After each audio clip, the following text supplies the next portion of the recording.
hung like a silver disc over the desert city, casting long shadows across ancient streets. In a forgotten garden, a figure stirred, a man who called himself Omar, though he was neither the poet of old nor entirely new.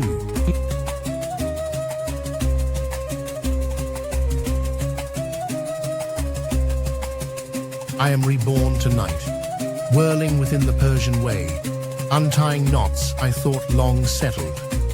But the voices won't let me rest.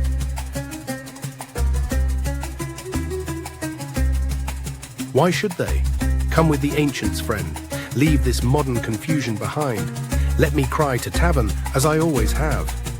Let Edward Fitzgerald romanticize us from across the centuries. What does it matter?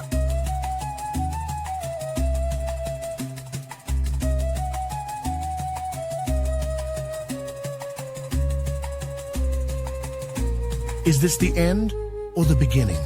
It is the return to the question. It matters because I hear other voices now, darker ones.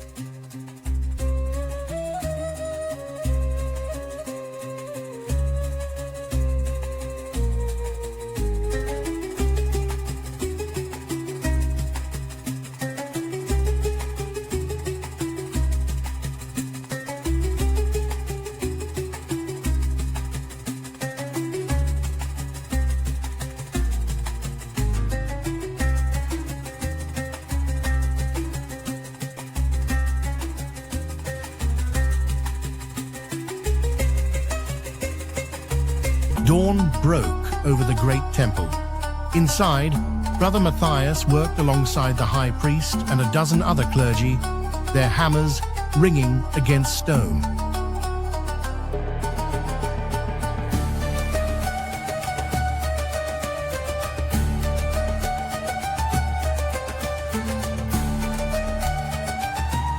Another truth fixed forever. See how we preserve wisdom for the ages.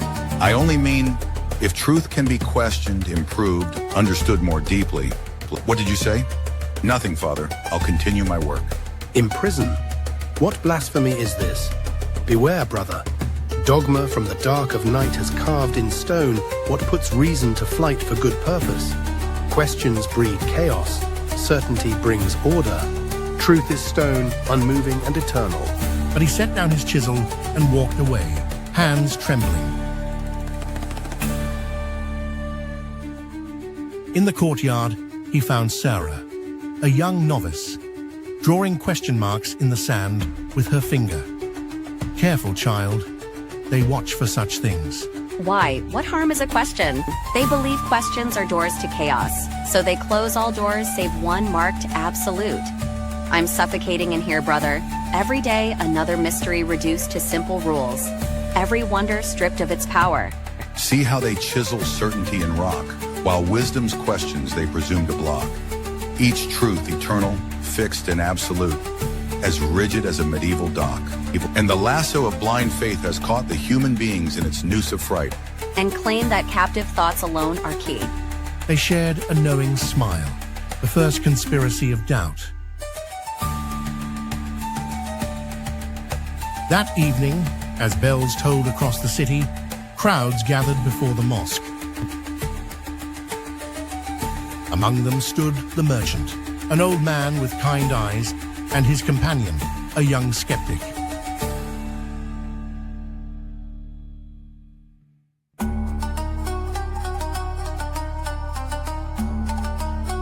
Open up the door. You know how little while we have to pray, and once in heaven may worship no more. And once in heaven may worship no more. Tell me, old friend, do you really believe that? I believe in the words of the ancients. They cried, "Adore him, little ones, and fill his cup before his presence in yourself goes dry." Can we buy the truth of tomorrow? Perhaps there's no difference. Come, I'll show you something. Only if the currency is doubt, my friend. Your presence in yourself? That sounds more like wine talk than prayer. This is forbidden. So is truth, when it doesn't fit their narrative.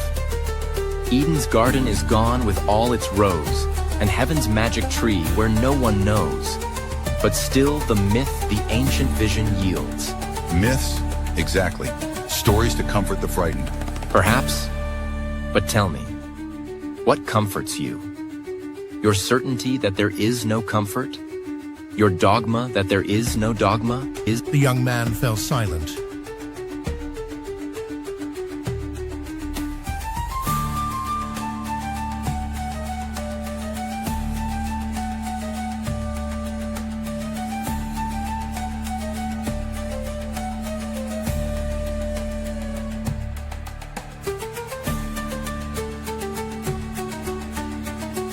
In the marketplace at noon, Omar walked among merchants and beggars, observing the endless chase.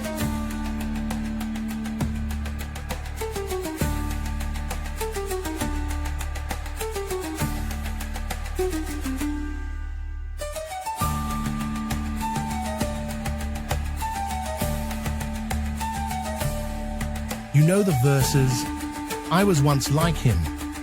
I chased fortune like snow upon the desert's dusty sod. It lit one little hour or two, then vanished. For God, for nothing, for everything. Who can say? But I learned this. Truth lives not in stone, but flowing streams. And where do these streams flow? The worldly hope men set their hearts upon Turn's ashes, or it prospers, if well trod. It lit one little hour or two, then vanished. I was once like him. I chased fortune like snow upon the desert's dusty sod. The bowl you hold is also the cup of life.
That night, Brother Matthias returned to the temple hall, where the high priest stood, admiring the newly carved commandments.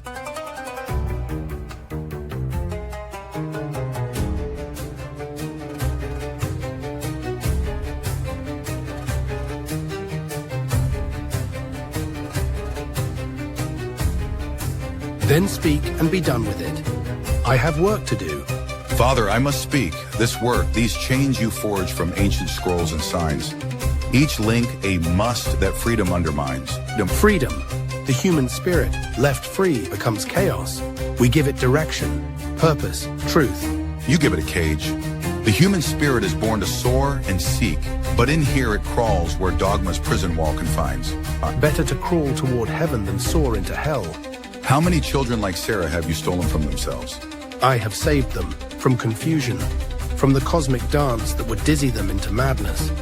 You paint the universe in black and white, forgetting all the colors of delight. Each shade of meaning ground to dust between the millstones of your wrong and your right. Is it? You've frozen that dance in rigid forms, reduced life's storms to manufactured norms, and the living truth slips through your grasping hands like light between the bars your creed conforms. The roof blocks the stars, let the light in.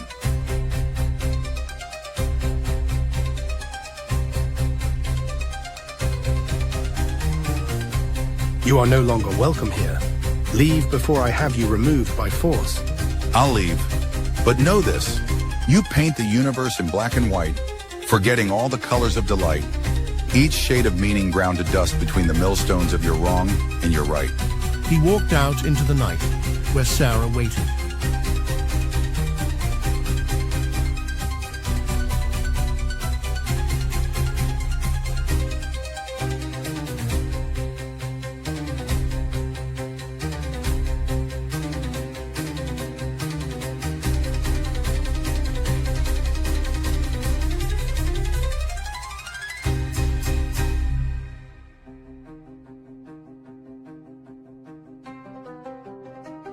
Word spread quietly through the city. In the hidden sanctuary, they gathered.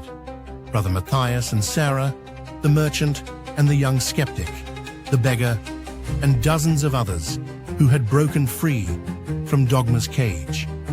Omar stood before them.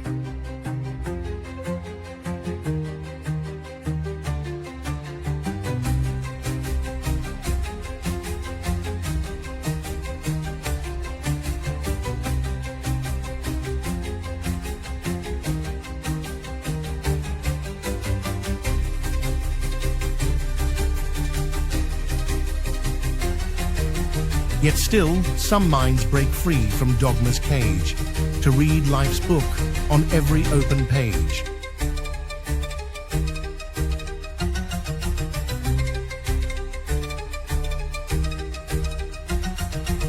But what do we do now? Where do we go?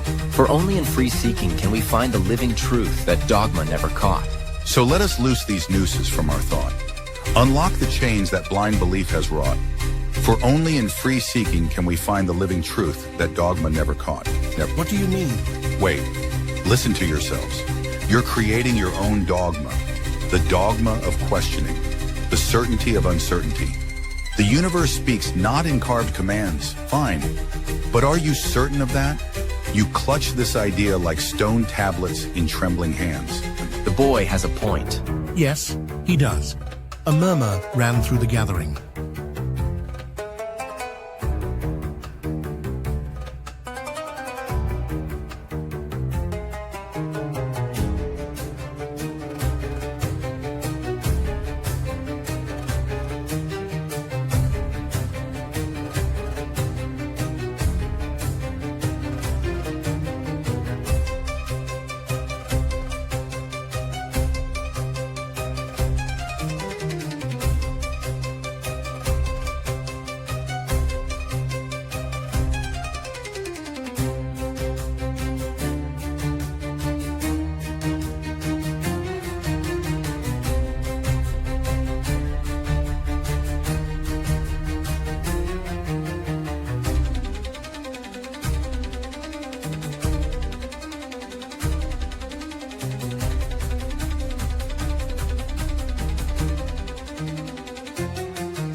The next evening, Omar found the young skeptic standing alone on a hillside, watching the sun descend.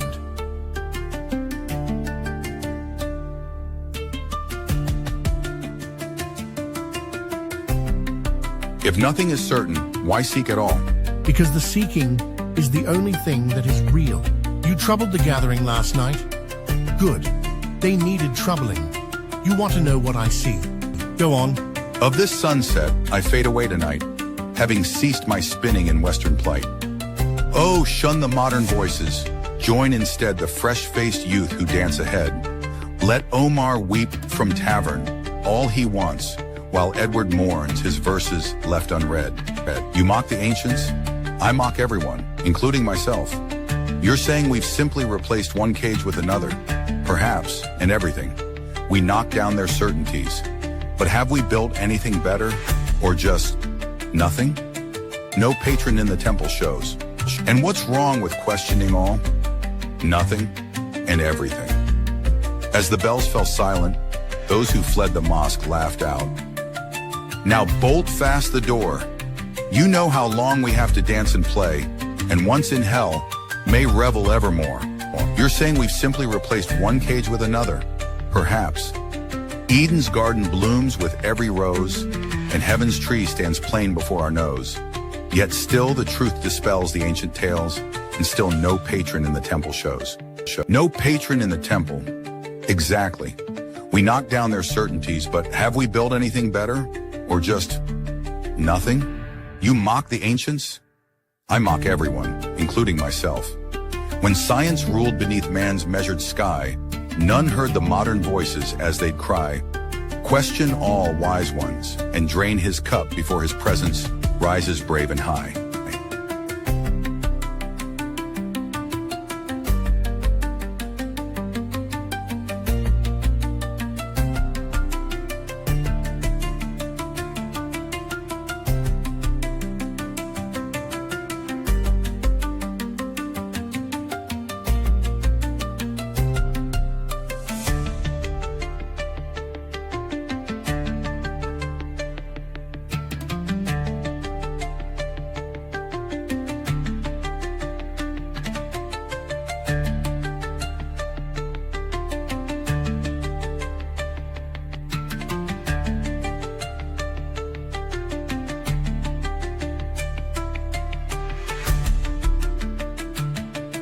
Days later, in the sanctuary, the gathering convened again.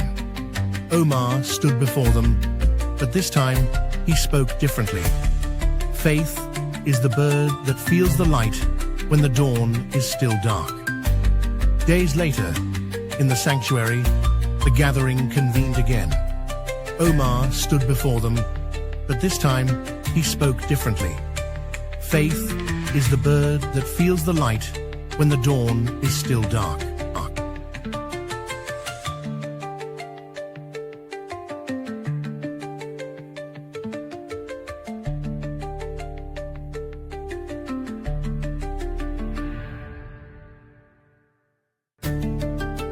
I have been thinking about what our young friend said. Let reason be our lamp through wisdom's night, while wonder leads us toward the growing light. But we already believe that. Do we, or have we made it another absolute? Truth demands we question as we go, not bind our wings in dogma's frozen flight. Let reason be our lamp through wisdom's night, while wonder leads us toward the growing light. Truth demands we question as we go, not bind our wings in dogma's frozen flight. Are you suggesting we question our questioning?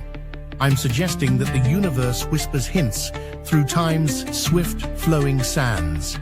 Those who would truth must ever seek anew, not clutch stone tablets in their trembling hands.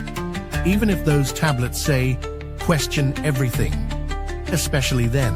Are you suggesting we question our questioning? I'm suggesting that the universe whispers hints through time's swift flowing sands. Those who would truth must ever seek anew, not clutch stone tablets in their trembling hands. We walk the middle path. We don't return to the temple's prison, but we don't pretend we've found perfect freedom either. We hold our truths lightly. We question constantly. We remain open to mystery while using reason. We honor wonder while demanding evidence. That sounds exhausting. Yes, truth usually is. So what do we do?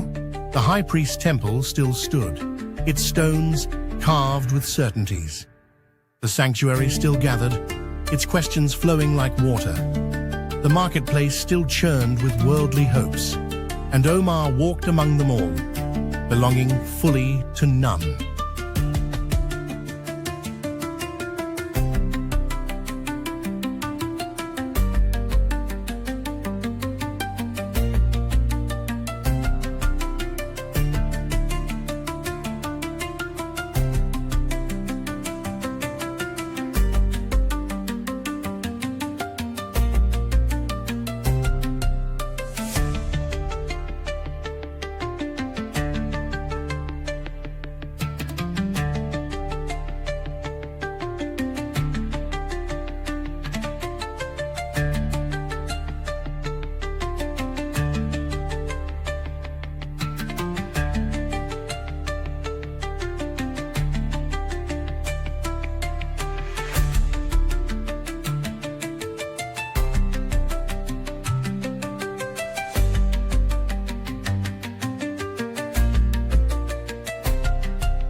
Months passed.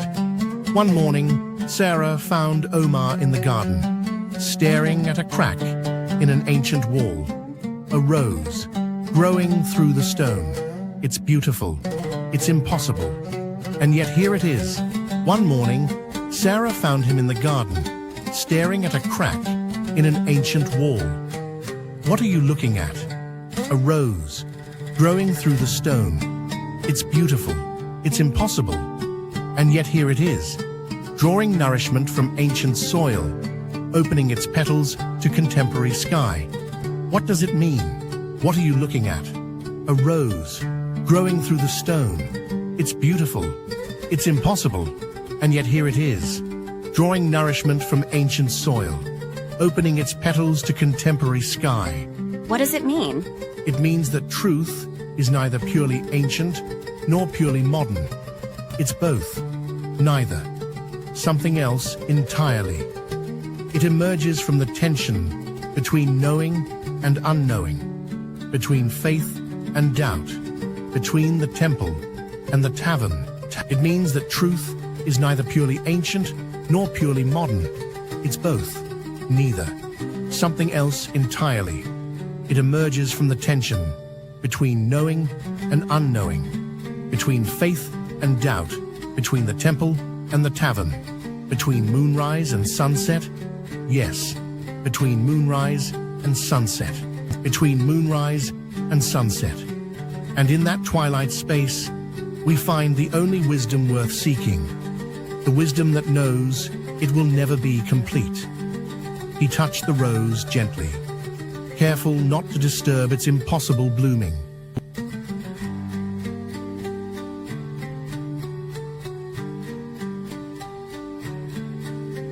The only wisdom is in the seeking itself.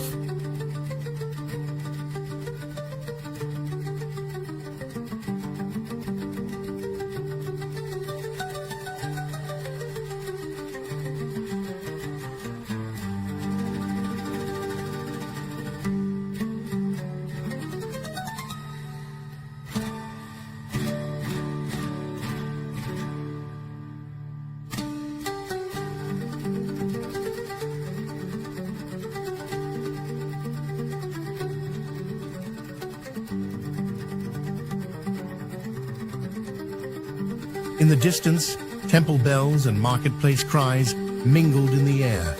The moon rose as the sun set, and somewhere between certainty and doubt, the rose continued to grow.